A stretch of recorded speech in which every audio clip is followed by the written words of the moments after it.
ഈ വീഡിയോയിൽ ഒരു പ്രധാനപ്പെട്ട ഒരു സെപ്പറേറ്റ് സബ്ജക്റ്റാണ് നമ്മൾ ഡിസ്കസ് ചെയ്യുന്നത്. അത് കാരണം വേറെ ഒന്നുമല്ല, ഈ വിഷയം ഫ്യൂച്ചറിൽ നല്ല രീതിയിൽ ഡിസ്കസ് ചെയ്യപ്പെടാൻ പോകുന്ന ഒരു വിഷയമാണ്. അമേരിക്കയുടെ പ്രഷർ ഇന്ത്യയുടെ മേളിൽ ഏത് രീതിയിലാണ് അപ്ലൈ ചെയ്യപ്പെട്ടുകൊണ്ടിരിക്കുന്നത് എന്നതിനെക്കുറിച്ച്. അപ്പോൾ അതിന് കൃത്യമായിട്ടുള്ള എവിഡൻസോട് കൂടിയാണ് USA ന്യൂ അഡ്മിനിസ്ട്രേഷനിൽ നിന്ന് കിട്ടുന്ന പ്രഷർ കൊണ്ട് തന്നെ ഇന്ത്യ നിർണായകമായിട്ടുള്ള ചില തീരുമാനങ്ങൾ എടുത്തിരിക്കുകയാണ്. അതായത് ഇലക്ട്രിക് വെഹിക്കിൾ ഇറക്കുമതി ചെയ്യുന്നതിൽ ഇതിനു മുമ്പ് ഉണ്ടായിരുന്നത് 110% നമ്മളുടെ രാജ്യത്ത് നമ്മൾ ഏർപ്പെടുത്തി വെച്ചിരുന്ന ഒരു ഡ്യൂട്ടി എന്ന് പറയുന്നത്, അതായത് താരിഫ്. അതാണല്ലോ ഇപ്പം നിലവിൽ ചർച്ച ചെയ്യപ്പെട്ടുകൊണ്ടിരിക്കുന്ന വിഷയങ്ങൾ. അപ്പം ഈ ടെസ്ല ഇന്ത്യക്കുള്ളിൽ വരുന്നു എന്നൊക്കെ പറഞ്ഞിട്ട് ഭയങ്കര ആഘോഷമായിട്ടൊക്കെ വാർത്തകൾ പല ചാനലുകളും ഇട്ടിട്ടുണ്ട്. പക്ഷേ അതിൻ്റെ യാഥാർത്ഥ്യം, അതിൻ്റെ ശരിക്കുള്ള കാര്യം എന്താണെന്നുള്ളത് നമ്മൾ വിശദമായിട്ട് പഠിച്ച് മനസ്സിലാക്കിയിട്ടാണ് ഈ ഒരു വിഷയം നമ്മൾ വിശകലനം ചെയ്ത് നോക്കുന്നത്. അപ്പോൾ അതിനകത്ത് ത്രൂ ഔട്ട് നിങ്ങൾ നോക്കുക, ഒരുപാട് രസകരമായിട്ടുള്ള കാര്യങ്ങൾ ഇതിനകത്ത് ഉൾപ്പെടുത്തിയിട്ടുണ്ട്. ഇൻഫോർമേറ്റീവ് ആയിട്ടുള്ള ഒരു വീഡിയോ ആയിട്ട് തന്നെയാണ് ഇത് ചെയ്തിരിക്കുന്നത്. എലോൺ മസ്കിന്റെ കാർ ടെസ്ലയാണ്. ടെസ്ല എന്ന് പറഞ്ഞ കാർ ശരിക്കും പറഞ്ഞാൽ ഇപ്പം സെയിൽസിൽ കുറച്ച് കുറവാണ് രേഖപ്പെടുത്തിക്കൊണ്ടിരിക്കുന്നത്. കഴിഞ്ഞ 2024 ജനുവരി മുതലേ സെയിൽസിൽ കുറച്ച് താഴോട്ട് പോകുന്ന ഒരു അവസ്ഥയാണ് കാണാൻ കഴിഞ്ഞിരിക്കുന്നത്. അപ്പോൾ അതിന് പല റീസൺസ് ഉണ്ട്. പക്ഷെ എന്നാലും ഈ ഒരു ടെസ്ല കാറിനെ കോമ്പീറ്റ് ചെയ്യുന്ന ഒരു കാറായിട്ട് കരുതപ്പെടുന്നത് ചൈനയുടെ BYD ആണ്. ചൈനയുടെ BYDയെക്കാളും ഇനിയൊരു കാറ് ചൈന ഇറക്കിയിട്ടുണ്ട്. അത് ശരിക്കും പറഞ്ഞാൽ US ഈ ടെസ്ല മാർക്കറ്റിനെ തകർത്ത് തൂത്ത് പിറക്കി എറിയാൻ വേണ്ടി തന്നെയാണ് അവർ ഇറക്കിയിരിക്കുന്നത്. അവർ നഷ്ടത്തിലാണ് കച്ചവടം ചെയ്യുന്നത് തന്നെയും. ഈ നഷ്ടത്തിൽ ഏതാണ്ട് $10,000 നഷ്ടപ്പെടുത്തിക്കൊണ്ടാണ് ഈ ഒരു കാർ അവർ മാർക്കറ്റിൽ ഇറക്കിയിരിക്കുന്നത്. ആ കാർ വേറെ ഒന്നുമല്ല, ഷവോമിയാണ് അവർ കാർ ഇറക്കിയിരിക്കുന്നത്. വളരെ വണ്ടർഫുൾ ആയിട്ടുള്ള ഫ്യൂച്ചേഴ്സുമായിട്ടാണ് കാര്യങ്ങൾ പുറത്തു വന്നിരിക്കുന്നത്. ഗ്ലോബലി തന്നെ ഇലക്ട്രോണിക് മാർക്കറ്റിൽ ഒരു പ്രത്യേക അറ്റൻഷൻ പിടിച്ചു പറ്റാനുള്ള സാധ്യതയാണ് നമുക്ക് കാണാൻ കഴിയുന്നത്. ശരിക്കും പറഞ്ഞാൽ ഇപ്പോൾ നമ്മളൊരു ടെസ്ല മേടിക്കണം എന്നുണ്ടെങ്കിൽ നല്ല രീതിയിലുള്ള പൈസ മുടക്കേണ്ടി വരും, ഇല്ലാന്നില്ല. ഇന്ത്യൻ ഗവൺമെന്റ് ഈ ട്രംപിന്റെയും ഈ ഒരു എലോൺ മസ്കിന്റെയും പ്രഷർ കാരണം ഇന്ത്യക്കുള്ളിൽ ചില മാറ്റങ്ങൾ വരുത്തിക്കൊണ്ട് ടെസ്ല കാർ ഇന്ത്യക്കുള്ളിൽ ഇൻട്രൊഡ്യൂസ് ചെയ്യാനുള്ള ഒരു ചില നിർണായക നീക്കങ്ങൾ എടുത്തിരിക്കുകയാണ്. അതിനെക്കുറിച്ച് നമുക്ക് നോക്കാം. അതിനു മുമ്പ് തന്നെ എലോൺ മസ്കിനെ കുറിച്ചും എലോൺ മസ്ക് നിലവിലെ ഫേസ് ചെയ്തുകൊണ്ടിരിക്കുന്ന ചില ചാലഞ്ചസിനെ കുറിച്ച് നമുക്ക് നോക്കാം. പ്രത്യേകിച്ച് ഈ ഒരു ഇലക്ട്രോണിക് വെഹിക്കിൾ, ഈ ടെസ്ല വെഹിക്കിളിന്റെ കാര്യത്തിനെ കുറിച്ച് നമ്മൾ നോക്കുകയാണെന്നുണ്ടെങ്കിൽ ഓവറോൾ സെയിൽസ് കഴിഞ്ഞ ജനുവരി 2024 മുതൽ ജനുവരി 2025 വരെയുള്ള ഒരു കാൽക്കുലേഷൻ എടുത്ത് നോക്കിക്കഴിഞ്ഞാൽ 16% US ഉള്ളിൽ, അമേരിക്കയ്ക്ക് ഉള്ളിൽ തന്നെ ഈ ഒരു കാറ് കുറഞ്ഞ സെയിൽസ്, അതായത് ഡിമിനിഷ്ഡ് ടെസ്ല യൂസേഴ്സ്, ഈ ടെസ്ല യൂസേഴ്സിന്റെ സാറ്റിസ്ഫാക്ടറി റേറ്റ് 13% താഴോട്ട് പോയിട്ടുണ്ട് എന്നുള്ളതാണ് പിന്നൊരു വാർത്ത. ഇത് ശരിക്കും ഒരു ബ്രാൻഡ് റെപ്യൂട്ടേഷൻ ആയിട്ട് തന്നെയാണ് ഈ ഒരു കാർ പല ആൾക്കാരും സ്വന്തമാക്കി വെച്ചിരുന്നത്. പക്ഷേ ഇതിനകത്ത് ഇപ്പോൾ സംഭവിച്ചിരിക്കുന്നുണ്ടെങ്കിൽ ജർമ്മനിയിൽ ഇപ്പോൾ ഇന്റർനാഷണൽ ലെവലിൽ നമ്മൾ ഇപ്പോൾ ഔട്ട് ഓഫ് USA പുറത്ത് നോക്കിക്കഴിഞ്ഞാൽ ഏറ്റവും കൂടുതൽ യൂറോപ്യൻസ് ആണ് ഇത് ഏറ്റവും കൂടുതൽ ഉപയോഗിച്ചിരുന്നത്. അവര് കഴിഞ്ഞ ഒരു വർഷം കൊണ്ട് ഇതിന്റെ സബ്സിഡി ഒക്കെ എടുത്ത് കളഞ്ഞിരുന്നു. കാര്യം ഈ ഒരു ഇലക്ട്രിക് വെഹിക്കിൾ എന്ന് പറയുമ്പോഴത്തേക്കും ഗ്രീൻ എനർജിയുടെ ഭാഗമായിട്ടാണല്ലോ ഇത് കാര്യങ്ങൾ നോക്കുന്നത്. അപ്പൊ അത് കാർബൺ എമിഷൻ ഇല്ലാത്ത രീതിയിലുള്ള ഒരു വാഹന ഉപയോഗം, എക്കോ ഫ്രണ്ട്ലി ആയിട്ടുള്ള ഒരു മാർഗമായിട്ടാണ് ഇതിനെ കണക്കാക്കുന്നത്. അപ്പൊ അത് ഗവൺമെന്റ് തലത്തിൽ തന്നെ യൂറോപ്പിലൊക്കെ ഇതിനെ പ്രൊമോട്ട് ചെയ്തിട്ടുണ്ടായിരുന്നു പറഞ്ഞാൽ ഈ കാർ മേടിക്കുന്ന ആൾക്കാർക്ക് സബ്സിഡി കൊടുക്കുമായിരുന്നു. ആ സബ്സിഡിയൊക്കെ അവരിപ്പോൾ നിർത്തലാക്കി. പക്ഷെ അതിന് മുമ്പ് തന്നെ ജർമ്മനിയിൽ ഏതാണ്ട് 60% ഈ ഒരു പുതിയ കാറിന്റെ സെയിൽസ് കുറഞ്ഞിരിക്കുകയാണ് ടെസ്ലയുടെ. അതേപോലെ ഫ്രാൻസിൽ 65% ഡിമിനിഷ്ഡ് കുറഞ്ഞിരിക്കുകയാണ്. ഇതൊക്കെ എന്തുകൊണ്ടാണെന്ന് പറഞ്ഞാൽ പല ഫാക്ടേഴ്സ് ഇതിനകത്ത് പറയുന്നുണ്ട്. കാരണം ഈ ഒരു ഡൊണാൾഡ് ട്രംപുമായിട്ട് ബന്ധപ്പെട്ട് ഈ ഒരു പുതിയ നയം, ഈ എലോൺ മസ്കിന്റെ നയം, അതായത് അമേരിക്കയിൽ ഈ ഒരു കുറവുണ്ടായതിന്റെ കാരണമായിട്ട് കരുതപ്പെടുന്നത് രാഷ്ട്രീയത്തിലേക്കുള്ള അയാളുടെ ഒരു കടന്നുവരവ്. അപ്പൊ അത് റിപ്പബ്ലിക്കൻ പാർട്ടിയുമായിട്ട് ചേർന്ന് നിൽക്കുന്ന ഒരു ചായ ഉള്ളത് കൊണ്ട് തന്നെ മറ്റുള്ള പാർട്ടികൾ റിപ്പബ്ലിക്കൻ ഓപ്പോസിറ്റ് നിൽക്കുന്ന ആൾക്കാരൊക്കെ ഈ ടെസ്ല കാർ ഉപയോഗിച്ചിരിക്കുന്ന ആൾക്കാരൊക്കെ തന്നെയും ഈ കാറുകൾ മാറ്റിയെടുക്കാനും അതുപോലെ തന്നെ ഈ കാറിനെ സെക്കൻഡ് ഹാൻഡ് മാർക്കറ്റിലേക്ക് പുഷ് ചെയ്യാനുള്ള മാർഗങ്ങളൊക്കെ നോക്കുന്നതായിട്ടാണ് നമുക്ക് വാർത്തകൾ പുറത്തു വരുന്നത്. ഈ ഫാർ റൈറ്റ് പാർട്ടികളെ സപ്പോർട്ട് ചെയ്തുകൊണ്ടുള്ള യൂറോപ്പിലേക്കുള്ള പ്രസ്താവന, ഇതൊക്കെ തന്നെയാണ് ഈ ഒരു ടെസ്ല എന്ന് പറഞ്ഞ ഈ ഒരു വാഹനത്തിന്റെ ഈ ഒരു സെയിൽസിനെ വല്ലാത്ത രീതിയിൽ ബാധിച്ചതായിട്ട് സർവേ റിപ്പോർട്ടുകൾ പുറത്തു വരുന്നത്. യൂറോപ്പിലൊക്കെ പല കമ്പനികളും ബൾക്ക് പർച്ചേസ് നടത്തിയിരുന്നു എന്നാണ് മനസ്സിലാക്കാൻ പറ്റുന്നത്. കാരണം ഈ ഗവൺമെന്റിന് സബ്സിഡി കിട്ടുന്നതുകൊണ്ട് തന്നെ ലോൺ മാർഗവും പല രീതിയിലും ബൾക്ക് പർച്ചേസ് പല കമ്പനികളും ബൾക്ക് പർച്ചേസ്, അതായത് അവരുടെ സ്റ്റാഫുകൾക്ക് 50 പേർക്കും 60 പേർക്കും 100 പേർക്കൊക്കെ ബൾക്കായിട്ട് പർച്ചേസ് ചെയ്തിരുന്നതായിട്ടാണ് മനസ്സിലാക്കാൻ പറ്റുന്നത്. ദുബായ് RTA ഒക്കെ ഈ ട്രയൽ റണ്ണിന് വേണ്ടിയിട്ടുള്ള ബൾക്ക് പർച്ചേസിന്റെ ലിസ്റ്റിൽ വരുന്ന ആൾക്കാരാണ് ദുബായ് RTA ഒക്കെ. അവരൊക്കെ ബൾക്കായിട്ട് പർച്ചേസ് ചെയ്ത് ടാക്സി ആയിട്ട് തന്നെ പരീക്ഷണോട്ടം നടത്തുന്നതാണ് പല റിപ്പോർട്ടുകളും പറയുന്നത്. അപ്പൊ ഇതിന്റെ ചില രീതിയിൽ ഇതിന്റെ ട്രയൽ റണ്ണിൽ തന്നെ പല പ്രശ്നങ്ങളും രേഖപ്പെടുത്തുന്നുണ്ട്. അതായത് ഒന്നാമത് പറയുന്ന മൈലേജ് ഇതിനകത്ത് കിട്ടുന്നുണ്ടോ എന്ന് ചോദിച്ചു കഴിഞ്ഞാൽ അതൊരു ചോദ്യചിഹ്നമാണ്. പിന്നെ ഫുള്ളി ചാർജ് ചെയ്യാൻ വേണ്ടിയിട്ട് എടുക്കുന്ന ടൈം ലൈൻസ്, അതേപോലെ ഒറ്റ ചാർജിൽ പോകാനുള്ള ദൂരപരിധി, ഇതൊക്കെ ഇതിനകത്ത് പരിമിതികളുണ്ട്. ഇതൊക്കെ ഒരു സിറ്റിക്കകത്തിട്ട് റൺ ചെയ്യാൻ ഓക്കെയാണ്, ലോങ് ഡ്രൈവിന് ഇത് പറ്റുന്ന വിഷയമല്ല. അപ്പൊ ഇത് ഇന്ത്യക്കുള്ളിൽ വരുമ്പോഴത്തേക്കും ഉണ്ടാകുന്ന ചില പ്രതിസന്ധികളുണ്ട്, അതൊക്കെ നമ്മൾ പിന്നീട് ചർച്ച ചെയ്യാം. ഇത് കഴിഞ്ഞാൽ അടുത്തിപ്പോൾ ഏറ്റവും വെല്ലുവിളി ഉയർത്തുന്ന ചില കാര്യങ്ങൾ എന്ന് പറഞ്ഞു കഴിഞ്ഞാൽ സെക്കൻഡ് ഹാൻഡ് മാർക്കറ്റിൽ ഈ ടെസ്ല കാറുകൾ തന്നെ വീണ്ടും വരികയാണ്. കാര്യം വേറെ ഒന്നല്ല, കമ്പനി പുതിയ മോഡൽ അഥവാ പുതിയ അപ്ഡേറ്റഡ് വേർഷൻസ് ഇറക്കുമ്പോഴത്തേക്കും ഈ പഴയ മോഡലുകളെല്ലാം സെക്കൻഡ് ഹാൻഡ് മാർക്കറ്റിലേക്ക് വരികയാണ്. പിന്നെ ഇതിന്റെ റീസെയിൽ വാല്യൂ, ഈ പ്രോഡക്റ്റിന്റെ റീസെയിൽ വാല്യൂ വളരെ കുറവാണ്. നമ്മൾ പല രീതിയിലുള്ള മറ്റുള്ള വാഹനങ്ങളെ വെച്ച് നോക്കുമ്പോഴത്തേക്കും ഇതിന്റെ റീസെയിൽ വാല്യൂ വളരെ കുറവാണ്. അതും ഒരു പ്രധാനപ്പെട്ട പ്രശ്നമാണ്. അപ്പൊ സെക്കൻഡ് ഹാൻഡ് മാർക്കറ്റിൽ എത്ര പുഷ് ചെയ്താലും കാർ മേടിക്കാൻ ആൾക്കാർ വേണം. അതും ഒരു വലിയ സംഭവമാണ്. കാരണം ഇതൊരു വലിയ ഭീമമായ തുക കൊടുത്ത് എടുക്കുന്ന ഒരു ഇലക്ട്രിക് വെഹിക്കിൾ ആണ്. അപ്പൊ ആ രീതിയിലുള്ള ചില പ്രശ്നങ്ങളൊക്കെ ഇതിനകത്ത് ഉണ്ട് എന്നുള്ളതാണ് മനസ്സിലാക്കാൻ വരുന്നത്. ചില ആൾക്കാരാണെന്നുണ്ടെങ്കിൽ ആന്റി മസ്കിന്റെ സ്റ്റിക്കർ തന്നെ ഒട്ടിച്ചുകൊണ്ട് ഈ ഒരു ടെസ്ല കാറിന്റെ പുറകിൽ ഈ ഒരു സ്റ്റിക്കർ ഒട്ടിച്ചുകൊണ്ട് നടക്കുകയാണ്, ആന്റി മസ്ക് എന്ന് പറഞ്ഞുകൊണ്ട്. കാര്യം വേറെ ഒന്നല്ല, പുള്ളി ഈ ഒരു റിപ്പബ്ലിക്കൻ പാർട്ടി സപ്പോർട്ട് ചെയ്യുന്നതുകൊണ്ട് തന്നെ മറ്റുള്ള ഡെമോക്രാറ്റിക് പാർട്ടിയിലുള്ള ആൾക്കാരായാലും ശരി, അതേപോലെ തന്നെ ഈ ഗവൺമെന്റ് ഡോഡ്ജ് എന്ന് പറഞ്ഞ സംവിധാനത്തിലൂടെ ചില നിയമ നടപടികൾ US എയ്ഡ് പറ്റിക്കൊണ്ട് ജീവനോപാധി കഴിച്ചിരുന്ന കുറെ NGOയുമായിട്ട് ബന്ധപ്പെട്ട ആൾക്കാരുണ്ട്. അവരൊക്കെ മസ്കിനെതിരാണ്. അതുപോലെ തന്നെ വലിയൊരു കമ്മ്യൂണിറ്റി, അത് ഫെഡറൽ അതോറിറ്റിയുമായിട്ട് ബന്ധപ്പെട്ട് ജോലി നഷ്ടപ്പെട്ട ഒരുപാട് ആൾക്കാരുണ്ട്. അപ്പൊ ഈ ഡോഡ്ജ് എന്ന് പറഞ്ഞ ഒരു സംവിധാനം ആക്ഷൻ എടുക്കുന്ന എല്ലാ മേഖലകളിലും ഇപ്പം ഇലോൺ മസ്കിനെതിരാണ്. ഇലോൺ മസ്കിന് നിസ്സാരപ്പെട്ട വിമർശനങ്ങളല്ല വന്നുകൊണ്ടിരിക്കുന്നത്.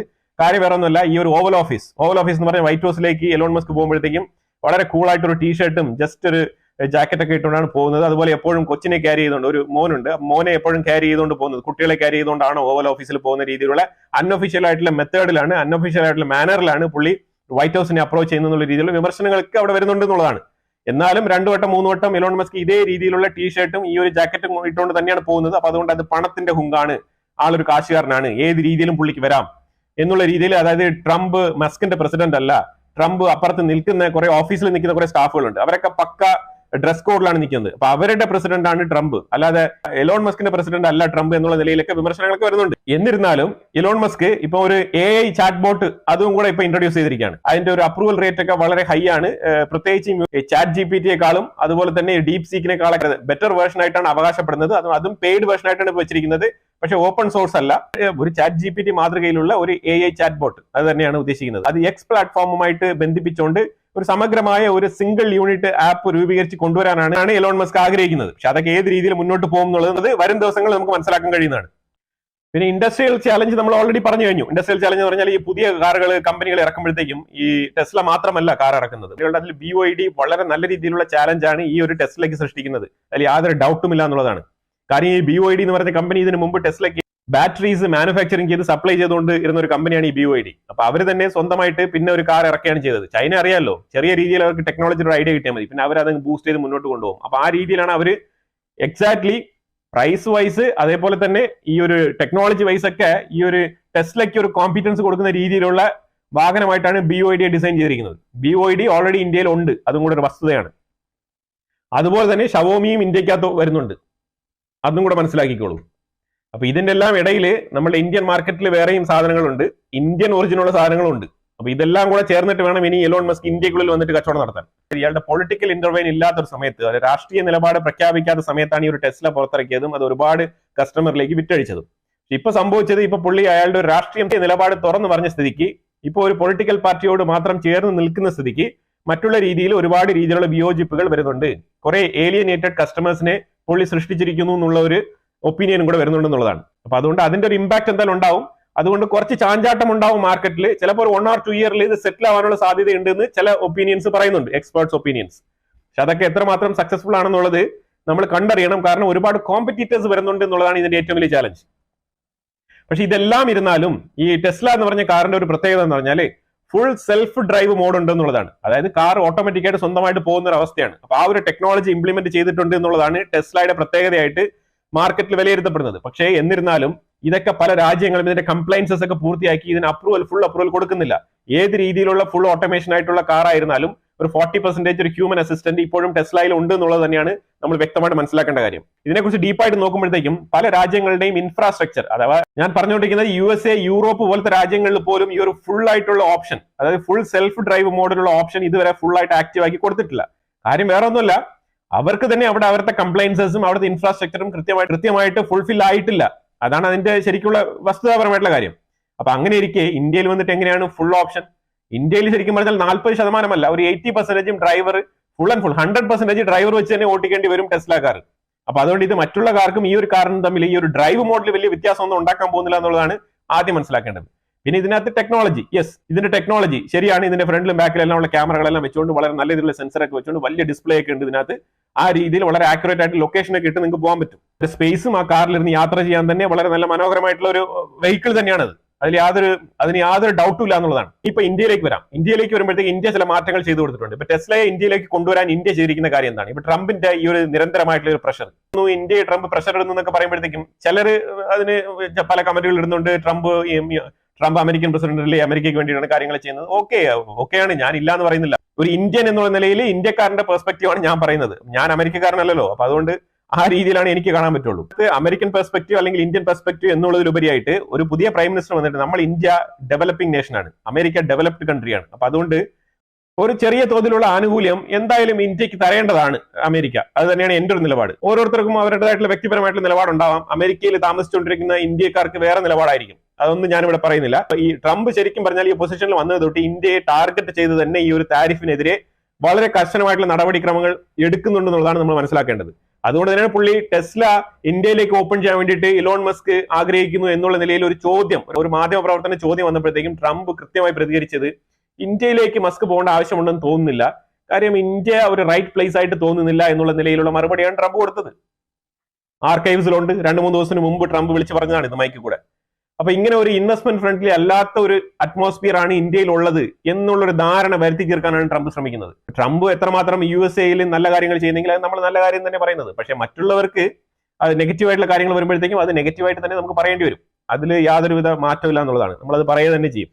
ഇത് മസ്കിനും അറിയാം, ട്രംപിനും അറിയാം ഇത് ഇന്ത്യക്ക് മേലിൽ ഇടുന്ന ഒരു പ്രഷറാണെന്നുള്ളത്. അപ്പൊ അതുകൊണ്ട് ഇന്ത്യൻ ഗവൺമെന്റ് അതിൻ്റെതായിട്ടുള്ള ചില മാറ്റങ്ങൾ വരുത്തിക്കൊണ്ട് ചില പ്ലാനുകളൊക്കെ പ്രപ്പോസ് ചെയ്ത് അതുകൊണ്ട് വരുന്ന ഏപ്രിൽ മെയ് മാസങ്ങളിൽ തന്നെ ടെസ്ല ഇന്ത്യക്കുള്ളിൽ ഇറങ്ങും എന്നാണ് വിശ്വസിക്കപ്പെടുന്നത്. അപ്പൊ അത് ഏത് രീതിയിലാണ് ഇറങ്ങാൻ പോകുന്നത് എന്നുള്ളതിന്റെ ഒരു വ്യക്തമായ ഒരു രൂപരേഖയാണ് ഞാനിവിടെ പറയാൻ പോകുന്നത്. അതായത് നമ്മളുടെ ടാക്സ് ഇതുവരെ 110% ആയിരുന്നു. അതായത് ഏതൊരു ഫോറിൻ വെഹിക്കിൾ നമ്മുടെ ഇന്ത്യക്കുള്ളിൽ കൊണ്ടുവരുന്നെങ്കിലും ഇത് തന്നെയാണ് ടാക്സിന്റെ റേഞ്ച് 110. അത് മനസ്സിലാക്കിയോ? അപ്പൊ ഇലക്ട്രോണിക് വെഹിക്കിൾ ഇറക്കുമ്പോഴത്തേക്കും ഇതേപോലെ 110% പറയുമ്പോഴത്തേക്കും, ഫോർ എക്സാമ്പിൾ നമ്മൾ ഒരു 20 ലക്ഷത്തിന്റെ കാറാണ് നമ്മൾ വെളിയിൽ നിന്നും ഇറക്കുമതി ചെയ്യുന്നുണ്ടെങ്കിൽ, ഒരു ഫോറിൻ കൺട്രി നമ്മൾ ഇറക്കുമതി ചെയ്യുകയാണ് ഫോർ എക്സാമ്പിൾ. അപ്പോൾ നമ്മൾ അതിന് 40 ലക്ഷം രൂപ മുടക്കേണ്ടി വരും. പ്ലസ് അതിന് പുറമെ ഒരു 10% കൂടെ നമ്മൾ മുടക്കേണ്ടി വരും. അതാണ് നമ്മൾ കൊടുക്കേണ്ട പൈസ. അപ്പൊ ആ രീതിയിലാണ് നമ്മൾ അപ്പൊ ലക്ഷറി ആയിട്ടുള്ള ആൾക്കാർക്കും വളരെ A ക്ലാസ് ലെവലിലുള്ള നല്ല രീതിയിൽ പൈസയുള്ള ഹൈറാർക്കിയിലുള്ള ആൾക്കാർക്ക് മാത്രമേ ഇത് സാധിക്കുള്ളൂ. ആ രീതിയിലുള്ള 110% എന്നുള്ള ടാക്സ് നമ്മളിപ്പോൾ കുറച്ചിരിക്കുകയാണ്. എത്രയായിട്ട്? 15% ആയിട്ട്, വെറും 15%. അപ്പൊ ഇതിനകത്ത് ഈ ഒരു ഇലക്ട്രിക് വെഹിക്കിളിന് മാത്രമാണ് ഈ ഒരു കൺസെഷൻ കൊടുക്കുന്നത്. അത് എന്തുകൊണ്ടാണെന്ന് ഞാൻ പറഞ്ഞു കഴിഞ്ഞല്ലോ. അതായത് എലോൺ മസ്കിന്റെ കാറിനെ ടെസ്ലയെ കൊണ്ടുവരിക എന്നുള്ളതാണ് ഇതിന്റെ ഉദ്ദേശം. അതിലൂടെ വേറെ പല കാറുകൾക്കും ഈ ഒരു ആനുകൂല്യം കിട്ടും. BYDക്കും കിട്ടും, അതുപോലെ ഷവോമിക്കും കിട്ടും. ഏത് പുറം രാജ്യത്തുള്ള ഇലക്ട്രിക് വെഹിക്കിളിനും ഈ ആനുകൂല്യം ഇന്ത്യക്കകത്ത് അവൈലബിൾ ആണ്. അപ്പൊ മനസ്സിലായല്ലോ. ഇലോൺ മസ്കിന്റെ കാർ കൊണ്ടുവരാനാണ് ഈ ഒരു നിയമം നമ്മൾ തിരുത്തുന്നത്. ഡെക്കേഡായിട്ട് തിരുത്താതെ വെച്ചിരിക്കുന്ന നിയമമാണ്. നമ്മൾ എന്തുകൊണ്ടാണ് ഈ ഒരു 110% ചാർജ് ചെയ്തുകൊണ്ടിരിക്കുന്നത്? ഇത് കോമഡി അല്ല. ശരിക്കും പറഞ്ഞാൽ പലരും, ഞാൻ ഇന്നലെ വീഡിയോ ഇട്ടപ്പോഴത്തേക്കും അതിനകത്ത് ഞാൻ ഹാർലി ഡേവിഡ്സന്റെ കാര്യം പറഞ്ഞത്. ഇത് ഹാർലി ഡേവിഡ്സൺ എന്ന് പറയുന്നത് ഒരു വിഷയമാണ്. ഞാൻ ജസ്റ്റ് എക്സാമ്പിൾ പറഞ്ഞതാണ്. അപ്പൊ എല്ലാവരും ഹാർലി ഡേവിഡ്സൺ എന്ന് പറഞ്ഞ് ചിന്തിച്ചുകൊണ്ട് നിങ്ങളുടെ പോയിന്റ് ഓഫ് ചിന്ത അതിലേക്ക് മാത്രമായിട്ട് ചുരുങ്ങിപ്പോയതായിട്ടാണ് എനിക്ക് മനസ്സിലാക്കാൻ പറ്റിയത്. നമ്മൾ പറയുന്ന കാര്യങ്ങൾ കുറച്ചുകൂടി വൈഡായിട്ട് തിങ്ക് ചെയ്ത് നോക്കുക. ഇത് ഹാർലി ഡേവിഡ്സൺ എന്ന് പറഞ്ഞ ആ ഒരു ബൈക്കിനെ കുറിച്ച് മാത്രമല്ല പറഞ്ഞത്, ഒരുപാട് കാര്യങ്ങളുണ്ട് ഇതിനകത്ത്. ഇപ്പൊ നമ്മൾ ഇന്ത്യക്കകത്ത് നോക്കും, മഹീന്ദ്ര, ടാറ്റ പോലത്തെ കമ്പനികളൊക്കെ ഈ ഒരു ഇലക്ട്രിക് വെഹിക്കിൾ ഉണ്ടാക്കുന്നുണ്ട്. അതിൽ അവർ ഫാക്ടറി ഇന്ത്യക്കുള്ളിലുണ്ട്. ആ ഫാക്ടറിയിൽ ഒരുപാട് ഇന്ത്യക്കാർ ജോലി ചെയ്യുന്നുണ്ട്. അപ്പൊ ഇത് ഫാക്ടറി ഇന്ത്യക്കകത്ത് സ്ഥാപിക്കണം എന്നുള്ള നിലയിലാണ് പല ഫോറിൻ കമ്പനികൾക്കും ഇന്ത്യ ഈ ഒരു നിയമം വെച്ചിരിക്കുന്നത്. കാര്യം ഇന്ത്യ ഏറ്റവും കൂടുതൽ പോപ്പുലേറ്റഡ് കൺട്രിയാണ്. നമ്മൾ ഏറ്റവും കൂടുതൽ ജോലി സാധ്യത, ജോബ് ഓപ്പർച്യൂണിറ്റീസ് ക്രിയേറ്റ് ചെയ്യേണ്ട ഒരു അവസ്ഥയിലുള്ള രാജ്യമാണ്. അപ്പൊ നമുക്ക് പെട്ടെന്ന് ഒരു ജോബ് ഓപ്പർച്യൂണിറ്റി എന്ന് പറയുമ്പോഴത്തേക്കും അമേരിക്കയോ അല്ലെങ്കിൽ യൂറോപ്പിനെയോ കമ്പയർ ചെയ്തുകൊണ്ട് നമ്മൾ ഇന്ത്യയുടെ ആ ഒരു ഡെമോഗ്രഫിയെ വിലയിരുത്തരുത്. നമുക്ക് ജോബ് ഓപ്പർച്യൂണിറ്റി കൂടുതൽ ഇൻസൈഡ് സൃഷ്ടിക്കേണ്ടതുണ്ട്. അതുകൊണ്ട് തന്നെയാണ് ഇന്ത്യ ഇതേപോലത്തെ ചില നിയമങ്ങൾ വെച്ചിരിക്കുന്നത്. ഇപ്പൊ ട്രംപ് റെസിപ്രോക്കൽ താരിഫ് പറയുന്നുണ്ട്. ഈ റെസിപ്രോക്കൽ താരിഫിന്റെ ഒരു ചെറിയ പ്രശ്നം ഞാൻ പറഞ്ഞുതരാം. പ്രശ്നം എന്താണ്? നമ്മളിവിടെ ലാവ മൊബൈൽ ഉണ്ടാക്കുന്നുണ്ട്, മൈക്രോമാക്സ് ഉണ്ടാക്കുന്നുണ്ട്. ഇതേപോലെ ഇന്ത്യൻ മൊബൈൽ കമ്പനികൾ കുറെ മൊബൈൽസ് ഇന്ത്യക്കുള്ളിൽ ഉണ്ടാക്കുന്നുണ്ട്. എത്ര മൊബൈൽ, ഈ വക മൊബൈലുകൾ അമേരിക്കയിലെ ആൾക്കാർ മേടിക്കുന്നുണ്ട്? ഏതെങ്കിലും ലാവ, മൈക്രോമാക്സ് ആണോ അമേരിക്കയിൽ താമസിക്കണം മേടിക്കുന്നത്? അപ്പൊ അതിൽ ഈ മൊബൈലുകൾക്ക് ഇപ്പൊ നമ്മൾ ഇന്ത്യയിൽ നിന്ന് കയറ്റി അയക്കുന്ന മൊബൈലുകളോ ഏതെങ്കിലും കാര്യങ്ങൾക്ക് റെസിപ്രോക്കൽ താരിഫിനോട് എന്ത് പ്രസക്തിയാണെന്നുള്ളതാണ് ഞാൻ ഇവിടെ പറഞ്ഞു വരുന്നത്. ചില വിഷയങ്ങൾക്ക് റെസിപ്രോക്കൽ താരിഫിനോട് ഓക്കെ പറയാം.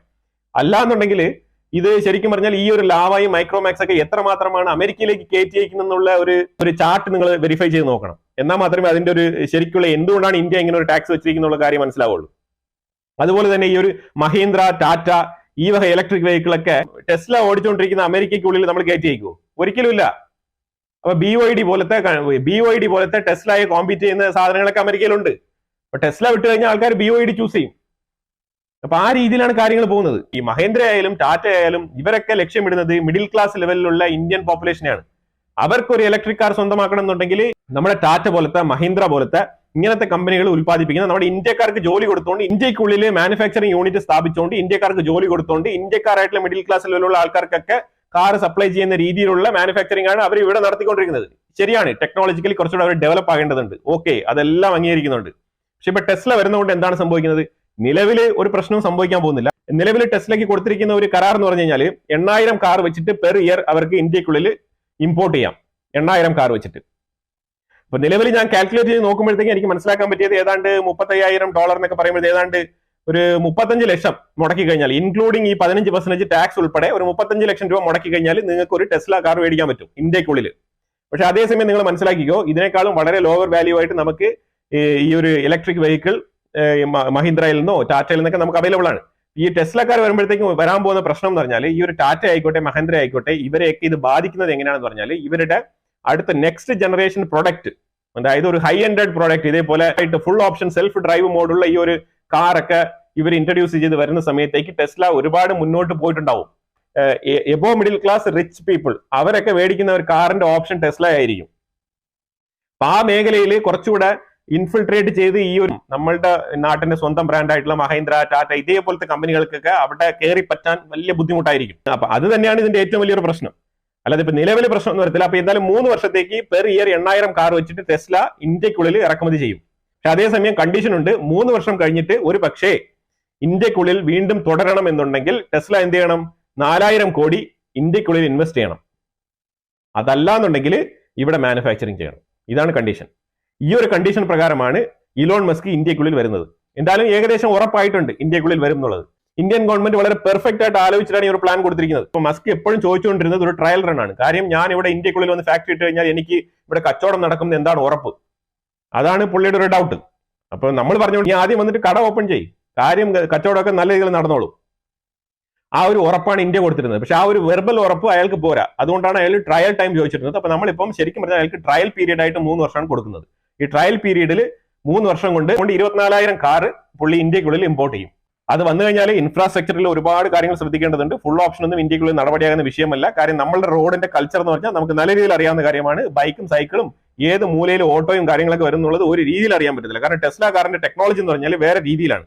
അപ്പൊ ഈ ഒരു ഇതിനെ കോമ്പീറ്റ് ചെയ്യുന്ന രീതിയിൽ ഇത് ശരിക്കും പറഞ്ഞാൽ 2 വിധത്തിൽ നമുക്ക് കൺസിഡർ ചെയ്യാം. ഒന്ന് ഒരു പോസിറ്റീവ് ആയിട്ടുള്ള നിലയിൽ, അതായത് ഈ ഒരു ഹൈ എൻഡഡ് ടെക്നോളജി ഉള്ള ഒരു കാർ ഇന്ത്യക്കുള്ളിൽ വരുമ്പോഴത്തേക്കും ഇന്ത്യക്കുള്ളിലുള്ള കാർ മാനുഫാക്ചറിംഗ് കമ്പനികൾ ഈ ഞാൻ പറഞ്ഞ ടാറ്റ ആയിക്കോട്ടെ മഹീന്ദ്ര ആയിക്കോട്ടെ അവരൊക്കെ കുറച്ചുകൂടെ എഫിഷ്യന്റ് ആയിട്ട് കുറച്ചുകൂടെ ടെക്നോളജി ഇംപ്ലിമെന്റ് ചെയ്തുകൊണ്ടുള്ള കാറുകൾ ഇറക്കാൻ വേണ്ടിയിട്ട് ശ്രദ്ധിക്കും. അപ്പൊ അത് ഒരു സൈഡിൽ ഒരു കോമ്പറ്റീറ്റർ ആയതുകൊണ്ട് തന്നെ അവരുടെ ഒരു പ്രൊഡക്ടിവിറ്റിയും ഒരു ക്വാളിറ്റി ഓഫ് പ്രൊഡക്ഷനും കൂടാനുള്ള സാധ്യത ഉണ്ട്. അത് നമ്പർ 1. ടെക്നോളജിക്കലി ഹൈ ആയിട്ടുള്ള കാറുകൾ ഇറക്കുന്ന സമയത്ത് ഉണ്ടാകുന്ന ചില തിരിച്ചടികൾ, അതായത് ഈ ഒരു അപ്പർ ക്ലാസ്സിലേക്ക് കാർ വിൽക്കുന്ന സമയത്ത് അവർ ടെസ്ല ആയിരിക്കും പ്രീമിയം കാർ ആയിട്ട് ചൂസ് ചെയ്യുന്നത്. കാര്യം വേറെ ഒന്നുമല്ല, ഓൾറെഡി തന്നെ ടെക്നോളജി ഡെവലപ്പ് ആയി പൊയ്ക്കൊണ്ടിരിക്കുന്ന ഒരു സാധനമാണ് ടെസ്ല. അപ്പൊ അതുകൊണ്ട് തന്നെ ഇവരൊക്കെ അതിനെ ഫോളോ ചെയ്ത് പോകേണ്ട അവസ്ഥയിൽ വരും. അപ്പൊ അതുപോലെ തന്നെ ഇന്ത്യക്കുള്ളിൽ ഒരു ഫുൾ ഓപ്ഷൻ, അതായത് ഫുൾ ഡ്രൈവ് മോഡ് ഓപ്ഷനും ഇൻഫ്രാസ്ട്രക്ചറൊക്കെ ഡെവലപ്പ് ആയി വന്നു കഴിഞ്ഞാൽ മാത്രമാണ് ഈ ഒരു ഫീൽഡിൽ ശരിക്കും ഏറ്റവും കൂടുതൽ കോമ്പറ്റീഷൻ നിറഞ്ഞു വരുന്ന ഒരു സമയം ഉണ്ടാവുക. അപ്പൊ എന്തായാലും ടെസ്ല കാർ വരട്ടെ. ഇതിനെക്കുറിച്ചുള്ള അഭിപ്രായം ഞാൻ നിങ്ങളുടെ കയ്യിൽ തന്നെയാണ് വിടുന്നത്. ടെസ്ല കാർ ഇന്ത്യക്കുള്ളിൽ വന്നു കഴിഞ്ഞാൽ ഏത് രീതിയിലായിരിക്കും നമ്മുടെ ഇന്ത്യക്കുള്ളിൽ ഉള്ള മാനുഫാക്ചററിനെ അത് ഇമ്പാക്ട് ചെയ്യുക, ഇല്ലെങ്കിൽ അത് മറ്റുള്ള ആൾക്കാർക്ക് ഏത് രീതിയിൽ ഉപകാരപ്രദമാകും എന്നുള്ളതിനെ കുറിച്ചുള്ള അഭിപ്രായങ്ങൾ നിങ്ങൾ കമന്റ് ബോക്സിൽ രേഖപ്പെടുത്തുക. അതുപോലെ തന്നെ വീഡിയോ ഇഷ്ടപ്പെട്ടാൽ ലൈക്ക് ചെയ്യുക, ഷെയർ ചെയ്യുക. നിങ്ങൾ ആദ്യമായിട്ടാണ് ചാനൽ കാണുന്നുണ്ടെങ്കിൽ മറക്കാതെ സബ്സ്ക്രൈബ് ചെയ്യുക. വീണ്ടും അടുത്തൊരു വിഷയമായിട്ട് വരാം. Thank you so much.